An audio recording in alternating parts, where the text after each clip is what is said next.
welcome to another PSA reveal. This one is arguably my favorite I've ever had on the channel, and you're about to see why. It has everything. I have PSA snapouts that I felt were very undergraded. I have BGS snapouts, SGC. We got upcharged twice. There is about 8 cards from my collection, 12 to fund the collection. So like I said, literally just a little bit of everything. I hope you enjoy. One of the really big upcharges that was right at the end of the video. So it was right at the end of my submission. You're going to see. So let's get started.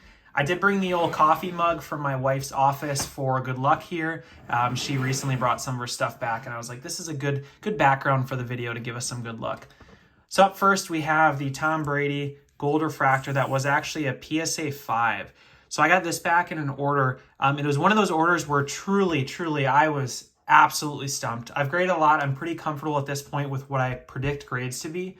Now, if it's 2 to 3 lower than what I expected, that's when I start to question. At this point, I've started resubmitting. What you're going to hear from a lot of other YouTubers is that when they're serial numbered, you can't regrade them. They're going to give you the same grade. It's absolutely false, as we show right here. So I got a PSA 7 on this one. It's an upgrade of 2 full grade points. This is much more in line with what I expected. This card had surface issues, but it was not a 5. Like, to me, a 5 is always a crease. It's not, not some surface scratches, stuff like that. Knew this one couldn't 9 or probably 10 for sure. Probably couldn't even 9. So 7 is much more in line with what I expected. So this is a great one to add here. And I'll put this on, I'll do 2 piles today. So these are the keepers. These are the probably throw on eBay to fund the keepers. That's kind of how I do it. Obviously, if you've seen the channel, I like to grade and then use the grading to fund my actual collection and vice versa. Kind of move it that way. So next we have a Jerry Rice gold refractor. This was picked up on eBay raw as well as that Tom Brady, obviously. And like I said, I got this sent back in that order that I never posted on YouTube because I opened it and I was so pissed about how bad the grades were. I think they literally went 5, 5, 6, 7, 5 or something at the start of the order. It was completely ridiculous.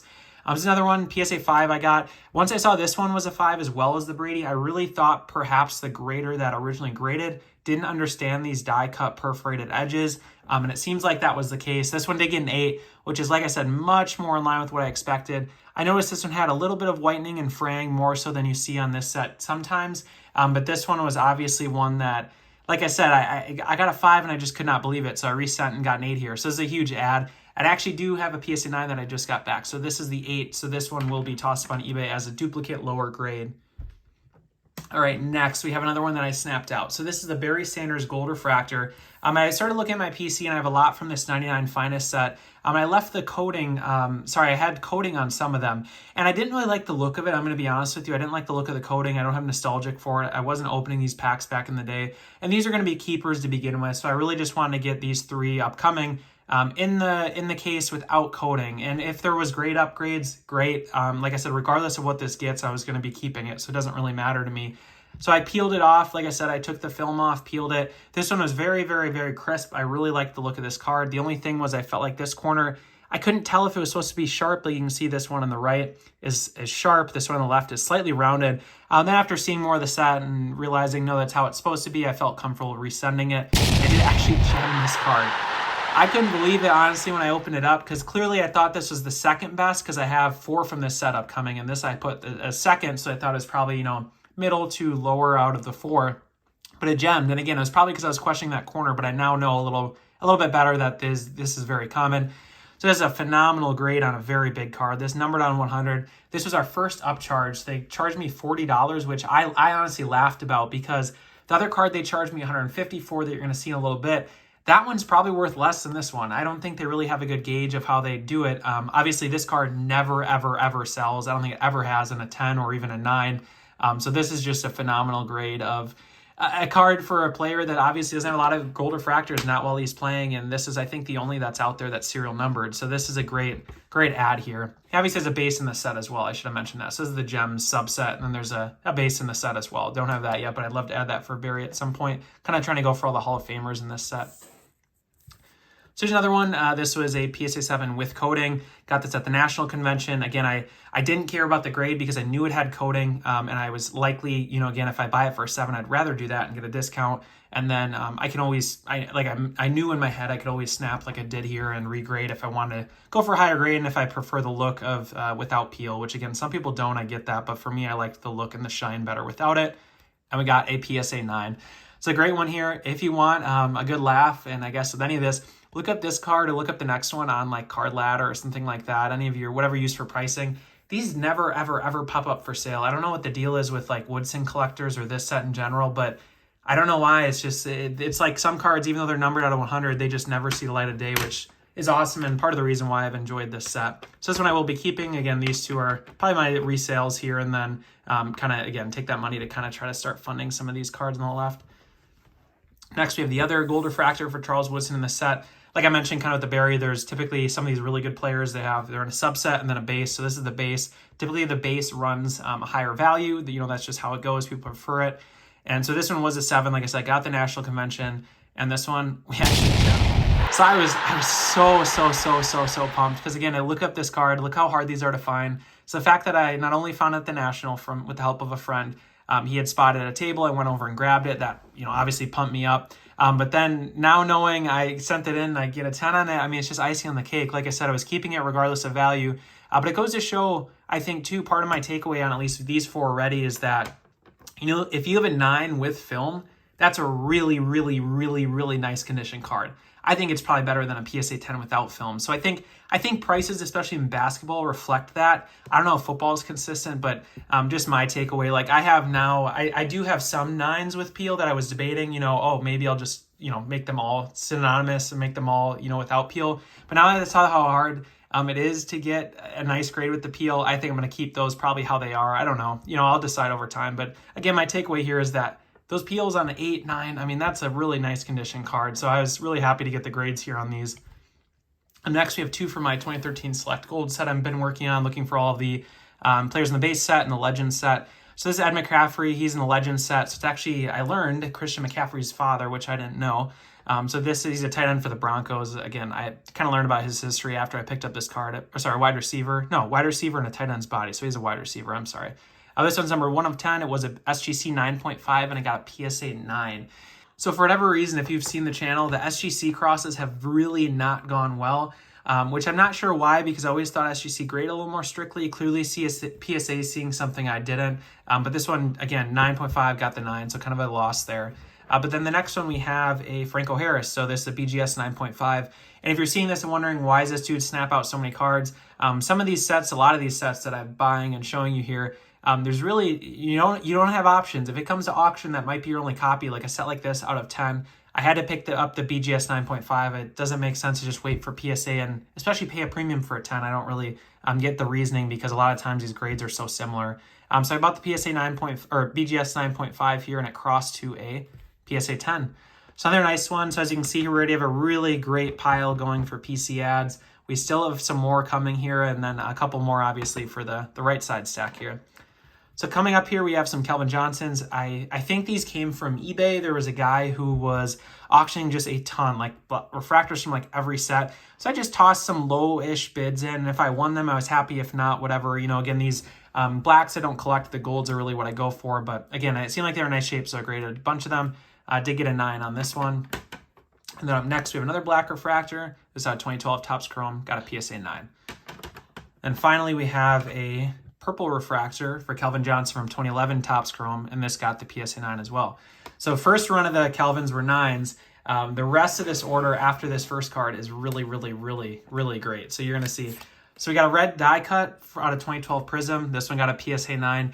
So these are great looking. I really like the look of these. In 2012 Prism, they have a green, a red die cut, a silver, I believe obviously a base, and then a gold, and oh man, and then we have 2 1-of-1s. So I think the black finite, and then the pylon prism, which is 1-of-1. So in football, that's a unique parallel right there, and so is the red die cut. Really nice, awesome, card here. 9's very strong grade for a die cut like that. This one will go on the eBay store. I'll keep trying for a 10 probably, because there's probably about, I would say like 60, 70 copies is just a guess off the top of my head of these floating around in general, like print run. So I'll just be patient, try to get a 10 at some point. Next to the orange die cut, Calvin Johnson, PSA 10, numbered out of 50, and we gemmed this sucker. So this was the die cut, obviously, which I've graded one of these in the past, got a 9. This one I was really surprised to get a 10. Again, with these edges and stuff, I just didn't think that they'd gem these. This is a very nice hit for, obviously, again, phenomenal player that I enjoyed watching. So it's always great being able to grade his cards, see new ones, that sort of thing. Next, we have the red Pulsar Prism, Calvin Johnson. This one is very great looking. I love the Pulsars in this year. They have a lot of nice parallels, and we did gem this. This is now a pop 1. I think this one might be a pop 2 or 3, which doesn't make sense to me. I figured this would be higher, but I just think no one's ever graded these. So great looking card there, not for me for the collection, but good inventory for the eBay store to fund the next couple that we're going to have here. So up next, we have the Calvin Johnson 2011 Finest Gold Refractor. There is 0 PSA 10s of this. I know that because this set's very hard to grade, and I had looked it up prior to picking this one up off of eBay. And this one we did actually gem. So I was super pumped. This is a pop 1. Like I just mentioned, it's pop 0 prior. This year, gold is not super great and shiny. I mean, you only have the gold tint right here, unfortunately. This is a nice one to add for the run. I'm slowly working on the Topps Finest run for Calvin. I think I have... After this, I have it's got to be 6 out of the 9 or something like that, and 5 of which are in PSA 10 or something. So that's what I want to try to see if I can get gem mint grade on every card for him in Finest. It'd be a nice little run to put together. And I have the hardest done because I have his rookie 2007, I have 2008 as well, both in 10. So these next ones are icing on the cake. So you have a 2014 Finest Calvin Johnson Gold Refractor. These are actually numbered out 75, so they went from 50. Then in 2014 to 75 for some reason. Actually, 13 did that too. And then 15 did out of 150, which is kind of crazy. So we actually gemmed this one as well. Very big ad again. Like I said, chipping away at that set slowly. So it's always good to hit the 10 yourself, buy raw for a third or fourth of the price that you would have had to pay for a PSA 10 to begin with. That's just the way I've found it's best to grow a collection when you don't have an infinite budget. And it's what I've had a lot of success with here. Next to the 2015 Finest Calvin Johnson Pink Refractor. Interestingly enough, numbered out 25. Again, one where the guy was auctioning a ton from every set. And I just tossed a bit on a bunch of refractors, won this one. Not one I'll keep because I kind of just going for the golds at this point, but a good one for inventory here. And we did hit a PSA 10. So great grade here, obviously on a tough set to grade. Not the easiest here with the, kind of darker corners and a lot of scratching you see on this set. So a nice grade on that one. Up next, we have the X-Fractor, which is a short print and is not numbered here. Good looking card still nonetheless. Did get a 10 on that one. Then next, we have what turned out to be our $150 upcharge. This is the card that, to me, when I talk about, again, grading to pay for a collection, this is the kind of card where I gem it. It's tempting to keep it, but they're not as rare as a lot of these other cards that you'll find in this pile. So I'm going to sell a card like this to pay for the rest. So what card I'm talking about is the 2002 Topps Pristine Tom Brady Refractor.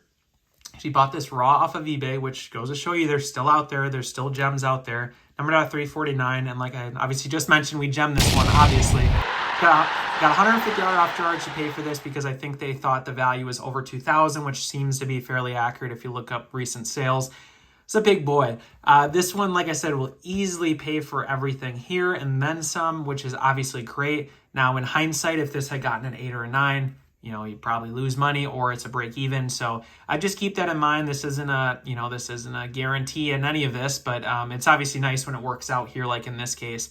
And sometimes you get orders like this with the PSA 5s where you just shake your head and you're like, why am I ever, grading cards again in my life? I'm probably never going to, but then you change your mind, you grade, you get a good order like this one. So awesome card here. This is technically, some people say the second year for Brady cards is 01 only has 3 or 4 cards. So this is a huge refractor, one of his earliest, obviously, and obviously fetches a high demand there. But like I mentioned, tempting to keep, but numbered out of 349 and that price tag attached to it, not really interested. I think you can find more at any given time. It's just a lot of money to give up for a somewhat common card like that. Up next, we have the 2002 Topps Pristine Jerry Rice Refractor, same set, did gem this one. And finally, we have the Kurt Warner out of the same set. We gemmed that one. So we had a nice little 3 for 3 here on this set. Absolutely phenomenal order. Just to recap here, the PC personal collection ads here. 2014 Finest Gold Refractor, Calvin Johnson got a 10. 2011 Finest Calvin Johnson Gold Refractor got a 10. Franco Harris Cross from a BGS 9.5 to a PSA 10 for myself. And then the SGC 9.5, Ed McCaffrey got a 9. And finally, we had some huge ones, huge upgrades with the peel here. So we have Charles Woodson got a 10 on the Gold Refractor. That was prior a 7. Same story here, but this time got a 9. And then finally, the Barry that was an 8 got a 10. So again, I hope you enjoyed. Absolutely phenomenal order. Tons of highlights here. I hope this was a fun one to tune into. And I'll see you next week. Thanks for tuning in.